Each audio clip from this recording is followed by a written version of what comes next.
Shalom selamat pagi pemirsa SBO TV, apa kabar Anda pagi hari ini? Saya senang bisa kembali jumpa dengan Anda semuanya dan tanpa terasa hari ini kita umat Kristiani di seluruh dunia boleh merayakan Paskah dan saya atas nama seluruh teman-teman di Bincang Santai Solusi Rohani mengucapkan selamat Paskah dan pagi hari ini berkenaan dengan Paskah, saya akan hadirkan satu topik perbincangan kuasa di balik kubur yang kosong. Narasumber seperti biasanya hadir Bapak Pendeta James Ong, Gembala Sidang GBI Imamat Rajani, Surabaya. Shalom, selamat pagi. Shalom. Apa kabar? Selalu baik. Puji Tuhan. Selamat Paskah. Selamat Paskah Pak James, puji Tuhan. Dari tahun ke tahun kita merayakan Paskah ya. Ya. Ada yang berbeda nggak di tahun ini menurut apa yang Bapak rasa atau Bapak persiapkan? Saya merasa ada yang beda. Jadi, tapi kalau orang lain mungkin beda ya. Iya. Nggak sama. Iya. Maksudnya tahun ini banyak hal yang baru yang saya alami saat saya merayakan Paskah dan saat saya melayani di hari-hari Paskah ini. Di pengalaman-pengalaman pribadi begitu Pak ya. Ya. Oke, luar biasa. Dan dari tahun ke tahun kan kita merayakan Paskah Pak ya. Akan menjadi lebih indah apabila kita bisa memaknainya dengan tepat ya. Sepertinya begitu ya harusnya. Lebih indah kalau kita bisa mengalami seperti peristiwa Paskah yang sesungguhnya. Itu yang kita harapkan kan. Tidak hanya kalender merah saja. Ada kalender merah, libur, dan ya asal merayakan secara formalitas, nggak ada apa-apa terjadi, Walden. Iya. Tapi yang saya ingin setiap pemirsa, setiap orang Kristen merayakan Paskah tahun ini dan mereka mengalami peristiwa Paskah yang sesungguhnya, yaitu apa? Kemenangan itu. Oke. Iya, topik kita hari ini adalah kuasa di balik kubur yang kosong. Sebelum kita mengupasnya ada beberapa poin nanti, ada blessing di balik kubur yang kosong bagi kita yang percaya. Apa yang membuat Bapak tertarik mengangkat topik ini dan ada makna apa sebenarnya di balik kubur yang kosong ini? Ya, saya ingin membahas tentang kubur yang kosong. Kita tahu bahwa kubur itu kan tempat tulang kering, tempat Jasad ya. tengkorak, ya itu kan tulang kering, tengkorak itu artinya kan nggak bagus. Ya. Ya, nggak bagus. Kematian. Artinya kematian, nggak ada kehidupan. Ya, tetapi setiap kita yang hidup hari ini kan kita nggak menginginkan kita benar masih hidup. Ya. Tetapi kadang-kadang kita mengalami banyak hal yang sudah mati. Keluarga yang mati, nggak ada keharmonisan. Perekonomian yang seolah-olah mati. Di sana cuma ada tulang-tulang kering, tengkorak yang berbau busuk.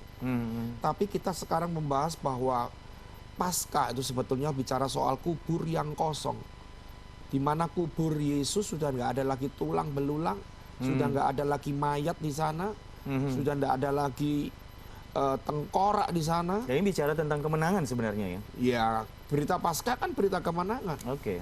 berita kebangkitan, berita sukacita. Amin. Ya toh.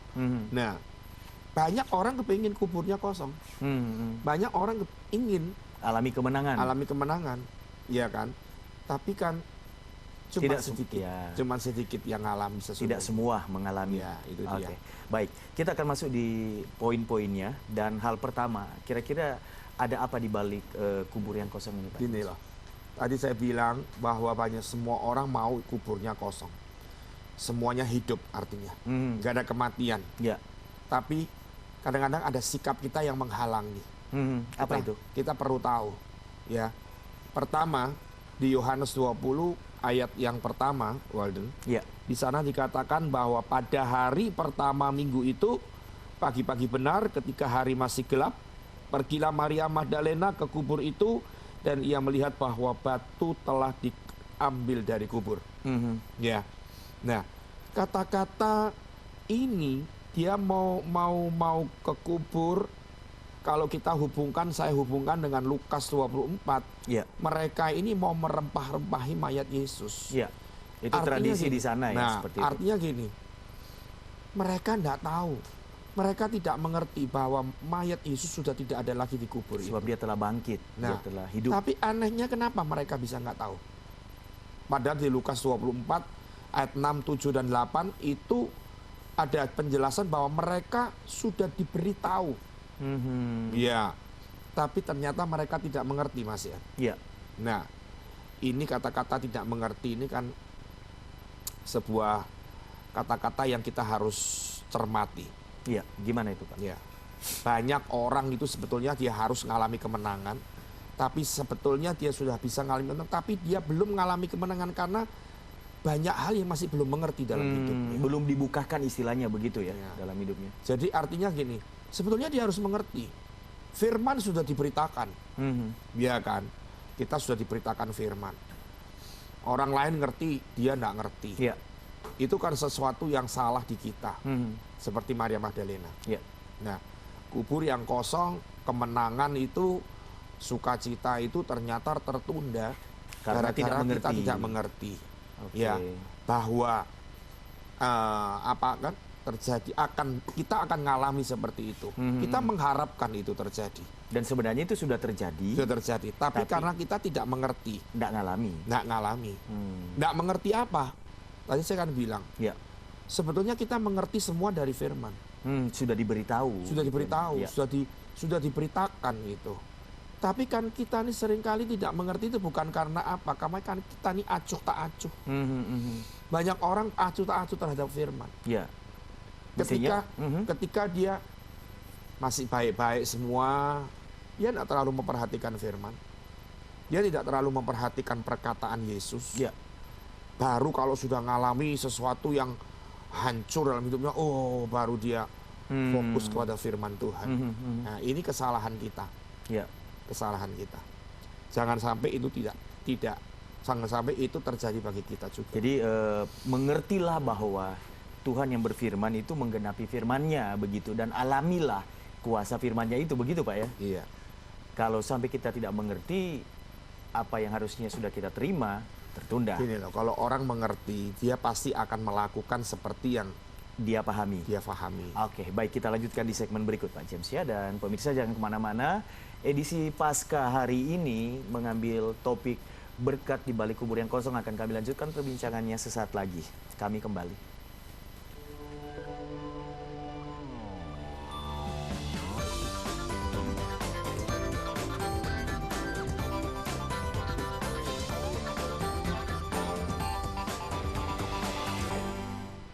SBU News 10 Anniversary, Bangkalan punya kita. Live dari Bangkalan, eksklusif bersama Bupati Bangkalan Muhammad Makmun Ibnu Fuad. Eksklusif bersama Kapolres Bangkalan AKBP Anisullah M. Rida. Juga jelajah Bangkalan punya kita, surga wisata dari utara. SBU News 10 Anniversary, Bangkalan punya kita.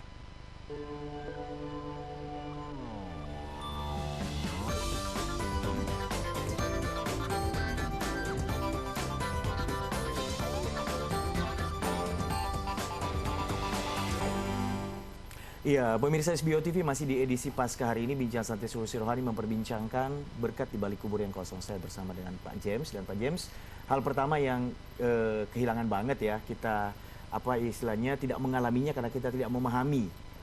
Kita tidak memahami karena kita acuh tak acuh. Acuh tak acuh sehingga kemudian kita tidak mengerti. Begitu ya. Ada tambahan atau kita masuk ke poin berikutnya? Poin berikutnya aja. Ya, silakan. Poin berikutnya begini. Di ayat dari Yohanes 20 ayat 3 dan 4, Walden. Ya. Di sana dikatakan, berangkatlah Petrus dan murid yang lain ke kubur. Keduanya berlari bersama-sama. Ya, mereka berlari ya. Ya. Mereka mau cepet-cepetan sampai di kubur. Ya. Karena yang lain berlari lebih cepat daripada Petrus sehingga lebih dahulu sampai di kubur. Artinya begini loh. Sebetulnya mereka ini juga sudah tahu dan antusias juga sebenarnya ya. Ya kan murid-murid ini bersama Yesus. 3,5 tahun bersama-sama Yesus. Dan beberapa kali kan perihal kematian kebangkitan ini disampaikan. Disampaikan terus. Cuman begini loh. Ya.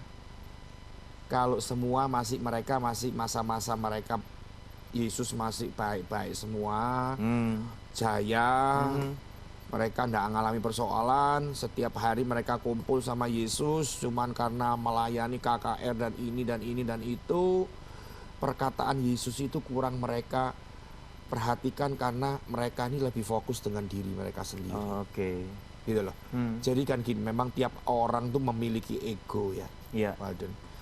Ya, mereka ini sudah diberitahu pada saat mereka bersama-sama, tetapi mereka juga tidak memperhatikan. Mereka ngurusin diri sendiri, Sibuk ya dengan urusan dengan Yesus itu mereka ya mereka sama-sama, cuman fokus pikiran mereka itu bukan kepada Yesusnya tapi pada diri sendiri. Kalau mereka waktu diri mereka tercukupkan semua, mereka sudah tidak terlalu pusing dengan enggak ngurus istilahnya gitu ya. seperti itu. Banyak orang Kristen juga seperti itu. Kalau aplikasikan dalam kehidupan Kristenan hari ini itu pola hidup seperti apa? Gini loh, banyak orang Kristen kalau lagi baik-baik, ya, dia juga nggak fokus dengan urusan lain, Urusan rohani ya? apalagi urusan rohani, ya kan? Ketika keluarganya baik-baik, suami baik-baik, istri baik-baik, kerjaan baik-baik, urusan rohani itu jadi urusan yang kalau ke-10 sempat, mungkin. Kalau sempat. Ya. Ya, tapi kan kita tahu ya di dunia ini semuanya bisa cepat berubah. Betul. Ya, hari ini ada seorang yang kaya dalam sekejap habis kekayaannya Berubah bisa. dalam sekejap, bisa. Ya. Hari ini dia punya keluarga yang harmonis, dalam sekejap keluarganya jadi berantakan, bisa. Betul, bisa. Saya beberapa hari ini menghadapi sesuatu yang maksudnya ini, menghadapi seorang yang lagi digoncang di keluarganya, menghadapi anak-anaknya. Oh. Anak-anaknya ini sudah terdidik dari sekolah minggu dari kecil dengan ajaran Kristen. Mestinya baik ya, harusnya. Tiba-tiba mereka punya pacar Kristen sama seiman. Tiba-tiba pada satu hari dia beritahu orang tuanya bahwa dia akan menikah dengan orang yang tidak seiman. Wow. Dan itu berita mengejutkan. Dan itu membuat keluarga ini jadi Langsung fokus. shock mendengar kata-kata seperti itu. Ya, jadi tadi saya kan bilang dong, Iya. semuanya bisa cepat berubah di dunia ini. Tidak ada yang tidak mungkin, semua mungkin terjadi. Iya. Artinya gini loh, kita harus terbiasa menomorsatukan hal-hal yang rohani. Urusan dengan Tuhan itu Harus nomor satu. urusan yang terpenting. Betul. Baik, kita lagi dalam kondisi yang baik, kondisi prima, semuanya lagi memuncak, sekarangnya lagi klimaks, tetap Yesus rohani itu taruh nomor satu. Sebenarnya kan alangkah baiknya ketika semuanya sedang dalam keadaan yang oke, kita dekat dengan Tuhan, kita bersekutu dengan Tuhan. Itu yang membuat sukacita kita itu menjadi sempurna ya, Pak James. Tapi ya, kan mestinya ya. pada umumnya manusia kalau semuanya Tidak ada baik, dia kan merasa aku bisa mengendalikan hidup ini. Iya. Ngapain kok harus urusan yang rohani harus didahuluin, Iya. gitu kan? Ngapain doa, ngapain Ya, ini lagi tender lagi miliaran ini, ya. Wah, ini diurusin dulu, Iya. ya. Tapi kalau biasa manusia kalau dia sudah mengalami penurunan, mengalami sesuatu yang down dalam hidupnya, Baru cari Tuhan. ada yang menggoncangkan hidupnya, dia baru. Nah, Dan ini jangan sampai seperti murid-murid Iya, Yesus. ini murid-murid yang kita baca tadi, Yohanes Nah. 20. Itu satu contoh yang kita harus jauhi. Ya, berarti kehidupan yang melekat setiap hari, fokus bahwa dalam suka duka kan, bukan cuma dalam dukanya. Tadi kan saya bilang, sebetulnya setiap orang ngerti kepingin kuburnya kosong, Iya, masalahnya selesai. kemenangan, pemulihan, sukacita. Mhm. Tapi ini loh sikap yang menghalangi yang Betul, kedua. betul. Sikap yang menghalangi. Dia tidak menomorsatukan Tuhan Iya. di atas segala-galanya. Mhm. Seolah-olah dia, wah, ke gereja kan Merasa hari ini hebat nggak begitu bisa, ya? minggu depan masih ada lagi. Iya. Ya Dia lupa kan? satu hal bahwa oke, minggu depan masih ada, tapi apakah dia masih ada begitu kan? Minggu depan. Oke, Pak James. Jadi ini sebenarnya apa ya? Memperingatkan kembali kepada setiap kita bahwa ada blessing yang luar biasa di balik kubur yang kosong itu. Tetapi kalau kita acuh tak acuh hanya fokus pada diri kita sendiri, merasa mampu dan sebagainya, wow, itu jauh semuanya dari Jauh, kehidupan kita. itu menghalangi banget. menghalangi. sekali. Terhalanglah berkat itu. Iya, gitu loh. Iya kan. Makanya sekarang gini, kita belajar gini, di level manapun kita tetap Tuhan nomor satu. Ya, sampai pun kita sampai di puncak hidup kita, tetap Dia nomor satu. Oke. Iya, baik pemirsa, Anda sedang dalam keadaan naik-naiknya bisnis, bahagia-bahagianya keluarga, atau Anda sedang dalam happy-happynya begitu. Bagaimana kalau makin dekat sama Tuhan? Saya pikir itu akan menyempurnakan apa yang sedang Anda nikmati. Bincang Santai Solusi Rohani masih akan berlanjut, tapi sesaat lagi kami kembali.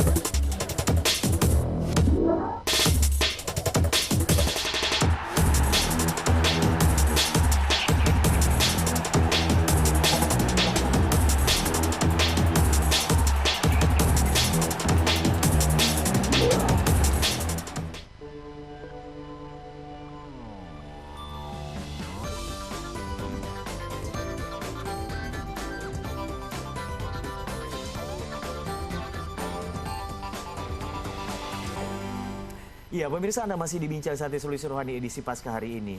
Berkat di balik kubur yang kosong.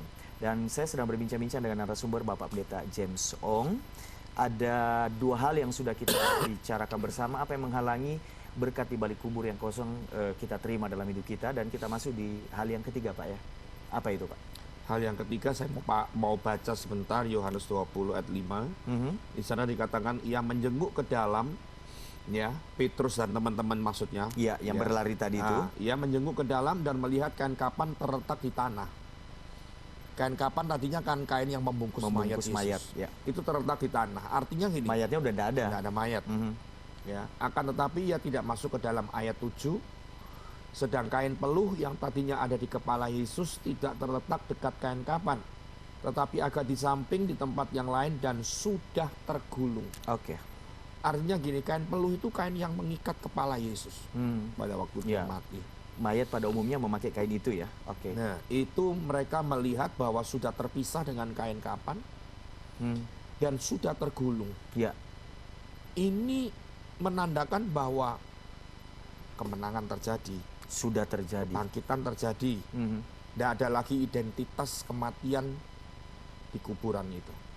Maksudnya gini, kain kapan, kain peluh itu kan identitas kematian. Betul, betul. Mana ada orang masih hidup pakai kain dua itu? Betul, betul. Dua macam, tidak ada toh. Tidak ada.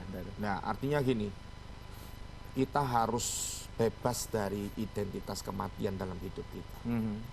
Kalau dimaknai dengan lebih jelas lagi, maksudnya seperti apa, Pak? Bebas dari identitas kematian. Hanya gini loh, jangan puas jadi orang Kristen, ya. Tapi sebetulnya ke gereja tiap minggu, ya, dia percaya Yesus, dia melayani Yesus, melayani pekerjaan terlibat, Tuhan, terlibat, tapi masih banyak identitas kematian dalam hidupnya. Contohnya?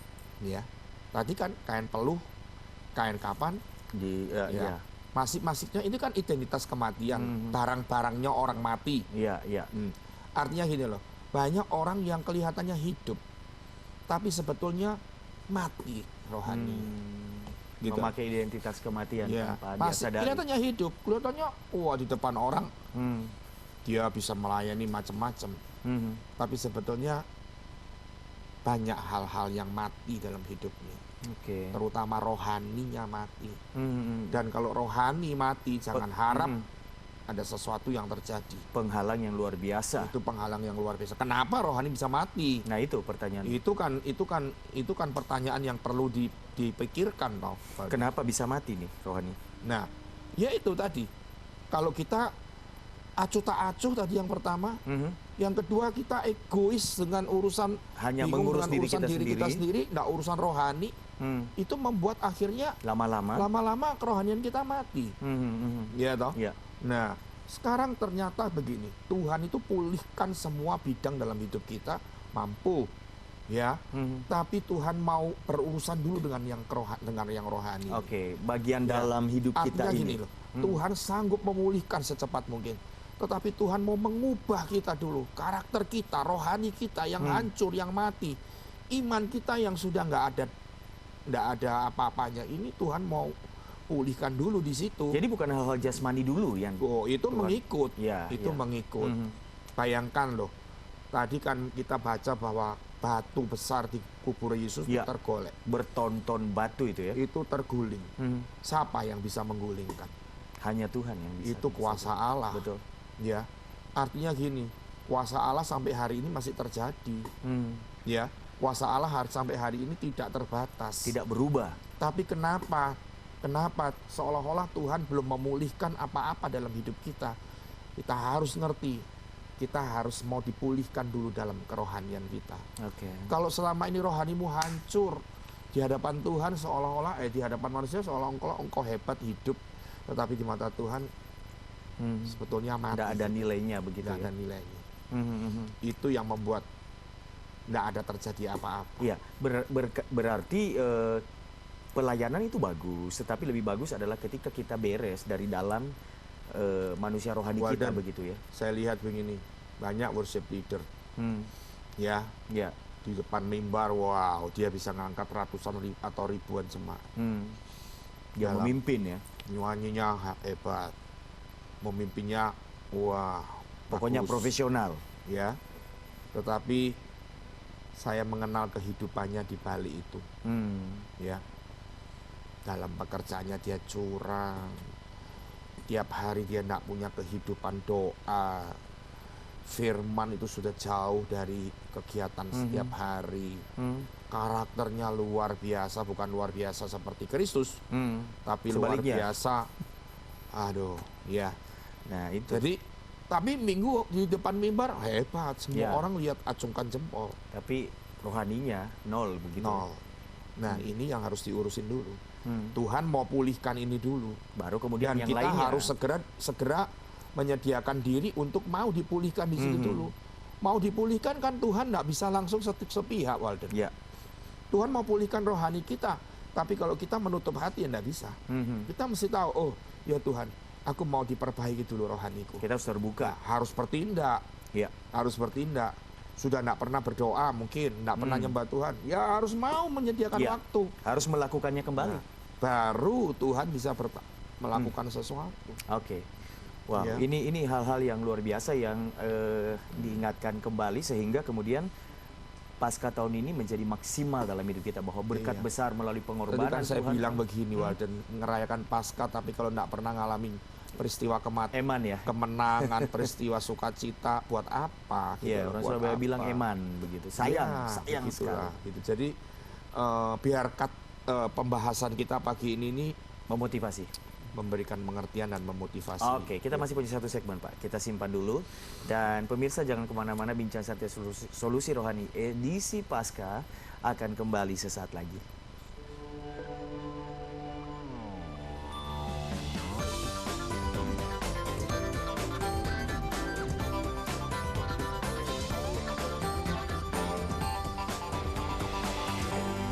Kita bicara jerat pidana polisi salah tangkap tersangka.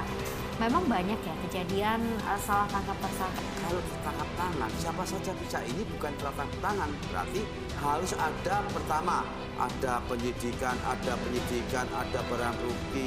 Polisi mungkin Pak Bowo beralasan bukan sebagai tersangka, tapi dimintai keterangan. Masa langsung masuk rumah. Kalau diminta keterangan kan ada surat. Undang-undang ini bukan diundangkan bukan untuk takut-takuti masyarakat. Kalau begitu tapi kita- supaya ayem.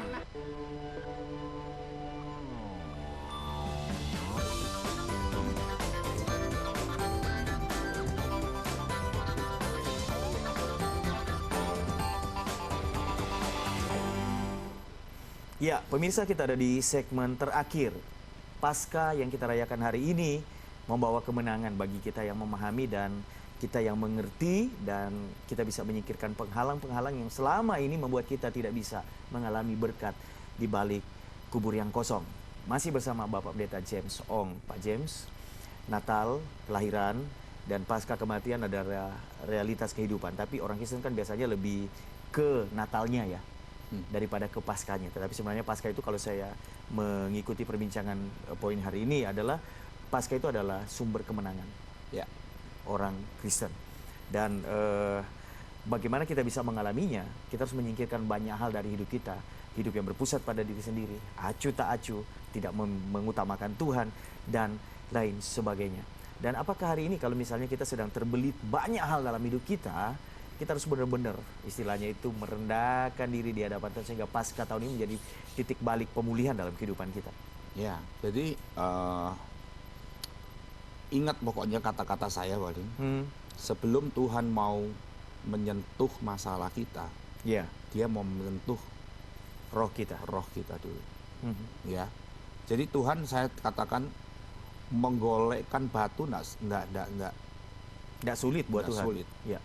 Dia mau pulihkan kita dalam sekejap mata bisa. Cuman dia nggak mau lakukan itu dulu. Dia mau berurusan dengan iman kita dulu, Ya. dengan rohani kita dulu, dengan hati kita dulu, dengan Ya. batin kita dulu.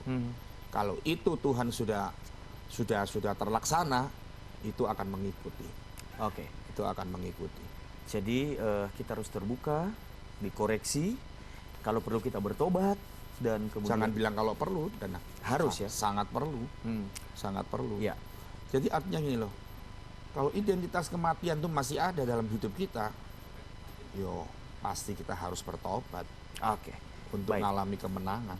Kita sampai di kesimpulan lalu kemudian kita closing dengan doa. Pak James silakan. Pemirsa yang dikasihi Tuhan, saya ucapkan selamat Paskah hari ini. Mungkin sukacita hari ini, hatimu penuh dengan semangat di hari Paskah ini, tapi jangan berhenti cuma di situ. Ya, ubah hidupmu, alami kemenangan, alami sukacita, alami pemulihan, bangkit dari semua kematian-kematian yang terjadi dalam hidupmu.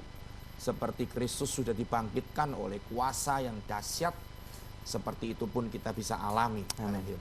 Kalau saudara hari ini, kalau Anda hari ini masih ngerayakan Paskah, tetapi identitas kematian masih ada dalam hidup kita, jangan pernah tenang.